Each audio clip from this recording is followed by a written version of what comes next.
എന്റെ പൊന്നു സാറേ, ഈ പിള്ളേരുടെ പോക്ക് കാണുമ്പോ എന്റെ നിറുകന്തല പെരുക്കുക. പാപ്പച്ചി വിട്ട പോലീസുകാർക്ക് ഇച്ചിരി പോലും തെറ്റിപ്പോയി. അല്ലെങ്കിൽ രണ്ടിനെയും കയ്യോടെ പിടിക്കാമായിരുന്നു. എറണാകുളത്തും കോട്ടയത്തും ചങ്ങനാശ്ശേരിയിലുള്ള ഹോട്ടൽ മുഴുവൻ അവർ തപ്പി. പക്ഷെ പിള്ളേര് തിരുവല്ലായിലായിരുന്നു. വെളുക്കണേനും അവിടുന്ന് മുങ്ങി. തിരുവനന്തപുരത്തിനാണോ ഊട്ടിക്കാണോ കോഴിക്കോട്ടേക്കാണോ എന്ന സംശയത്തിലാ പോലീസുകാർ. മറ്റ് സ്റ്റേഷനുകളിലേക്കും വിളിച്ച് പറയാനൊക്കത്തില്ലല്ലോ. ഇങ്ങോട്ട് നോക്കിയേ, സാമുവൽ സാറിന് എളിവിരി കൊള്ളണ്ട. ഈ കുഞ്ചെറിയ തറവാടിയാ. നമ്മൾ ഈ പ്രശ്നം സോൾവ് ചെയ്തിരിക്കും. ഇല്ലയോ സാറേ? ഇങ്ങ് വന്നേ സാറിന് വന്നേ സാറേ, ഒരു കാര്യം പറയട്ടെ. ഇങ്ങ് വന്നേ. അതെ, കയ്യിൽ കാശ് തീരുമ്പോൾ രണ്ടും തിരിച്ചു വന്നോളൂ. പിന്നെ ഒന്നും നോക്കണ്ട, രണ്ടിനെയും പിടിച്ചങ്ങ് കെട്ടിക്കാം. തറവാട്ടുകാർ ചിലർ മുറുമുറുപ്പുണ്ടാക്കും. തണ്ടിയും തരവും നോക്കുമ്പോൾ രണ്ടും രണ്ട് തട്ടിലാണല്ലോ. ഏത് പണവശമാണെങ്കിലും ശരി, സമുദായവശമാണെങ്കിലും ശരി. തോന്നിയാസം കാണിച്ചതും പോരാ, കാശും സമുദായം നോക്കണമെന്ന് വെച്ചാ ആളും ആഘോഷവും ഒന്നും വേണ്ട. ഞങ്ങളുടെ പള്ളി കെട്ടിക്കേറുന്നത് കൊണ്ട് സാമുവൽ സാറിന് വിരോധമൊന്നുമില്ലല്ലോ. അതൊന്നും സാരമില്ല, എവിടെ വെച്ചായാലും ഭംഗിയായിട്ട് നടന്നാൽ അതാണ്ട് അത്രേ ഉള്ളൂ. പിന്നെ പിള്ളേര് മുങ്ങിയിരിക്കുന്ന കാര്യം ഇപ്പൊ പുറത്തു പറയണ്ട. പള്ളിക്കൂടംകാരോട് എന്തെങ്കിലും ദീനമായിട്ട് കിടക്കുകയാണെന്ന് പറഞ്ഞാൽ മതി. നാട്ടുകാർ ചോദിച്ചാൽ അതിന്റെ ഏനത്തിൽ എന്തെങ്കിലും കാച്ചിയേരും. വേണമെങ്കിൽ പോലീസുകാരെ വിളിച്ച് പറഞ്ഞാൽ രായ്ക്ക് രമൻ രണ്ടിനും തപ്പിയെടുത്ത് കൊണ്ടുവരും. പിന്നെ പത്രക്കാരായി നാട്ടുകാരായി മാനം കപ്പലേറാൻ പിന്നെ എന്നാ വേണം? ആപ്പച്ചിയും പറഞ്ഞ അത് തന്നെയാ. ഇളയമ്മയുടെ മോനെ കോട്ടയം SP. എന്നാ പിന്നെ കുഞ്ചെറിയ അങ്ങോട്ട്. ഓ ഞാൻ കയറുന്നില്ല മക്കളെ, പിന്നീടാവാം. എന്നതായാലും നമ്മൾ ബന്ധുക്കളാവാൻ പോവില്ലയോ? എടാ പാപ്പിയേ, എടാ ഊവേ, അതിങ്ങ് എടുത്തര്.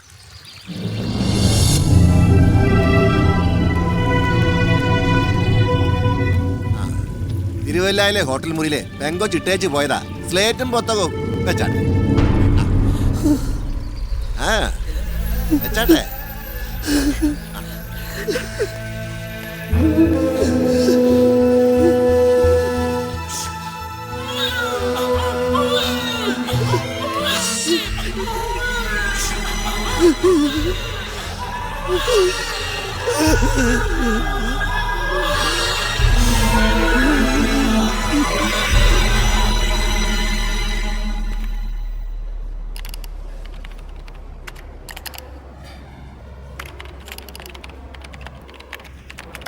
ഷെലി,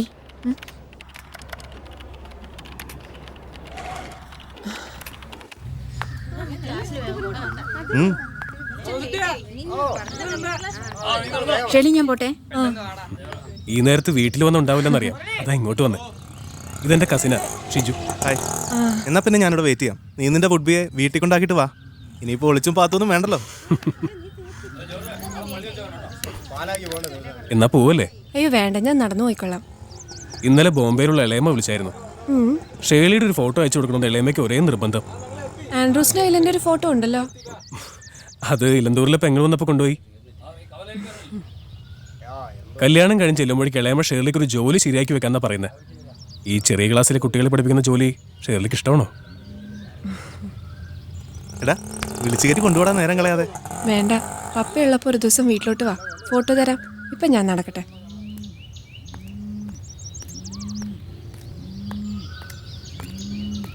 ഒരു ദുരന്തത്തിലേക്കാണ് നമ്മൾ നടന്നു നീങ്ങുന്നത്. ഇനിയും ഒരു തിരിച്ചറിവ് ഉണ്ടായില്ലെങ്കിൽ അതിന് കൊടുക്കേണ്ടി വരുന്ന വില വളരെ കൂടുതലായിരിക്കും. 33% സ്ത്രീ സംവരണം നടപ്പിലാക്കണമെന്ന് ആവശ്യപ്പെട്ടപ്പോൾ അത് നിഷേധിച്ചപ്പെടുത്തിയ രാഷ്ട്രീയ പ്രസ്ഥാനങ്ങൾ സതിയുടെയും ശീലാവതിയുടെയും സീതാദേവിയുടെയും ചിത്രങ്ങൾ കാണിച്ച് വോട്ട് തട്ടിയെടുത്തവരാണ് സുഹൃത്തുക്കളെ. പൈതൃകമായ സംസ്കാരത്തിന്റെ പേരിൽ അഭിമാനിക്കുന്നവർ തന്നെയാണ് ഞാനും നിങ്ങളുമൊക്കെ. പക്ഷേ നീതികളും അനാചാരങ്ങളും നമുക്ക് ഉൾക്കൊള്ളാൻ കഴിയില്ല. കഴിയുമോ? ഇല്ല. പാശ്ചാത്യ രാജ്യങ്ങളിൽ വ്യവസായ വിപ്ലവം.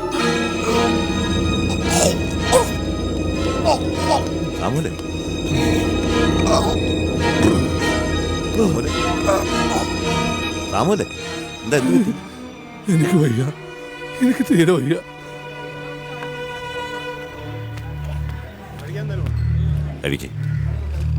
എനിക്കതിന് മനസ്സ് വരുന്നില്ല കഴിക്കാൻ.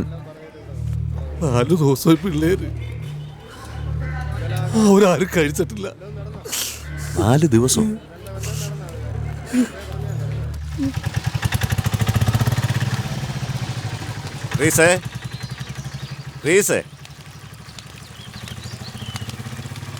നിങ്ങളിത് എന്തു ഭാവിച്ച? എനിക്ക് മനസ്സിലാവാണ്ട് ചോദിക്കുക. കുടുംബത്തോടെ പട്ടിണി കിടന്നാൽ അത് അറിഞ്ഞു കിട്ടി ഡിസംബർ ഉടനെ തിരിച്ചു വരൂ. അങ്ങനെ വല്ല മായാജാലും അറിയാമെങ്കിൽ ഞാനിവിടെ പട്ടിണി കിടക്കാം. ഇതങ്ങോട്ട് വാങ്ങിച്ച് അരി സാധനങ്ങളുമാണ്. വേഗം കാലമാക്കും. ഞാനും ഇന്ന് ഇവിടുന്ന് ഊണ് കഴിച്ചിട്ടേ പോകുന്നുള്ളൂ. മോളെ, ദൈവത്തിൻ്റെ സ്ഥാനം നൽകി നിങ്ങൾ യേശുവിനെ ഭജിക്കുന്നു. ഞാനും കുടുംബവും അതേ സ്ഥാനത്ത് രാമനെയും കൃഷ്ണനെയും വെച്ച് ആരാധിക്കുന്നു. നമ്മൾ ആരെയും കൊള്ളയടിക്കാനോ കൊല്ലാനോ പോയിട്ടില്ല. അതുകൊണ്ട് തന്നെ കടുത്ത ശിക്ഷയൊന്നും ദൈവം നമുക്ക് തരില്ല. ലിസമ്മ അവളുടേതായ ഒരു തീരുമാനം എടുത്തു. അത് നല്ലതിനാണെന്ന് വിചാരിക്കുക. ഇനി അങ്ങനെ അല്ലെങ്കിൽ അത് അവളുടെ വിധി. വിധിയെ തടുക്കാൻ നമ്മൾ പട്ടിണി കിടന്നുകൊണ്ടാവൂ. വിശക്കുന്നു, വേഗം ആവട്ടെ. ചെല്ല്. താൻ പോയി കുപ്പായൊക്കെ ഒന്ന് ഒരുപാട്. വീട്ടിലൊരു വിരുന്നുകാരൻ വന്നാൽ ഇങ്ങനെയാണോ പെരുമാറുന്നത്?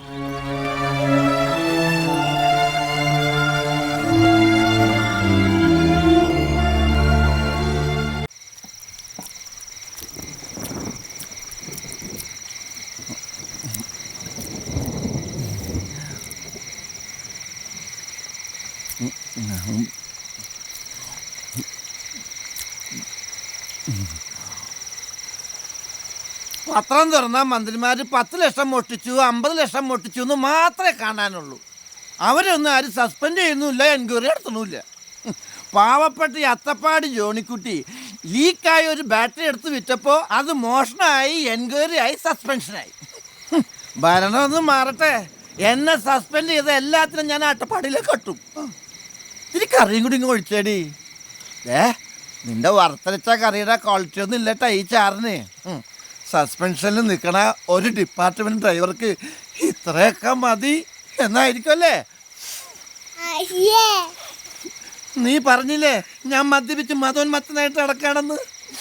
3 ദിവസം ഞാൻ മദ്യപിച്ചിട്ട് 3 days. എൻ്റെ ഓർമ്മയിൽ ഞാൻ 3 ദിവസം കഴിക്കാതിരുന്നത് പണ്ട് എനിക്കും മുണ്ടുനീര് വന്ന് കിടന്നപ്പോഴാ. എൻ്റെ വിഷമം ആര് കാണാനാ? നീയും എന്നെ മനസ്സിലാക്കണ്ട. നിങ്ങൾ വേഷം കെട്ട് മതിയേക്ക് ചോറ് വന്നിട്ട് പോവാൻ നോക്കി. എന്റെ നിലയും വിലയും വെച്ച് നോക്കുമ്പോ ഞാനിങ്ങനെ സസ്പെൻഷനിൽ നിൽക്കേണ്ടവനല്ല. അല്ലെങ്കിൽ തന്നെ സസ്പെൻഷൻ ഇന്നൊരു നാളെ പോകും. പക്ഷെ മനുഷ്യന്മാരെന്നും മനുഷ്യന്മാരായിരിക്കണം. മനുഷ്യന്മാരെ മനസ്സിലാക്കണം. എന്റെ ജോണി ചായ, നിങ്ങളൊന്ന് വേഗം കഴിച്ചേ. പപ്പയൊന്നും കഴിച്ചിട്ടില്ല. ഷേളി പോയി പപ്പയെ വിളിക്ക്. ഞാൻ വേഗം തിന്ന് തൊണ്ടയെ കുരുങ്ങി ചത്ത. നിനക്ക് വേറെ കെട്ടാനല്ലേ, ഞാൻ പതുക്കെ തിന്നുള്ളൂ.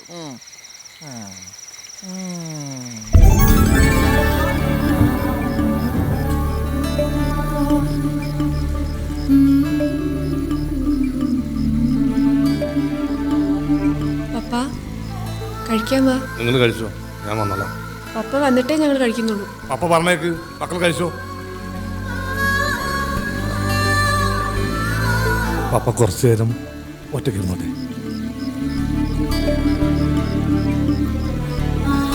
മോളിങ് വന്നേ.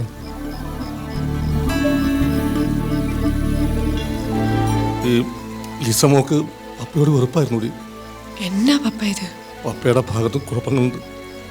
മോളെ ഡോക്ടറാക്കാനുള്ള മോഹം മനസ്സിൽ വെച്ച് ഞാൻ എൻ്റെ കുഞ്ഞിനെ ഒത്തിരി കഷ്ടപ്പെടുത്തി.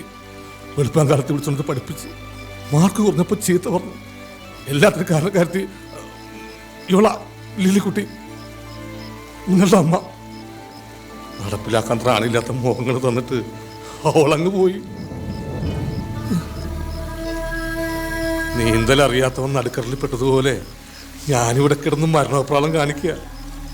അവൾക്ക് ഇതൊന്നും അറിയണ്ടല്ലോ. നീയും ട്രിസയും കുഞ്ഞുനാളിലെ പഠിക്കാൻ വണ്ടികളായിരുന്നു. അതുകൊണ്ട് നിങ്ങളുടെ കാര്യത്തിൽ പപ്പക്ക് മോഹഭംഗമില്ല. പക്ഷെ വിസമ്മതല്ല. അവള് പപ്പയെ കൊതിപ്പിച്ചു, വെച്ചു നീട്ടി പിൻവലിച്ച് ചതിച്ചു. പപ്പ എന്നാ ഇത്? അപ്പുറത്ത് ജോണിച്ചായനൊന്നും അറിഞ്ഞിട്ടില്ല. ലിസമ്മ എന്തെന്ന് ചോദിച്ചപ്പോ ഞങ്ങള് ദേവകാന്റിയുടെ വീട്ടിൽ പോയേക്കുവെന്നാ പറഞ്ഞേക്കുന്നത്. മക്കൾ പോയി കഴിച്ചോ, പപ്പ വന്നോളാം.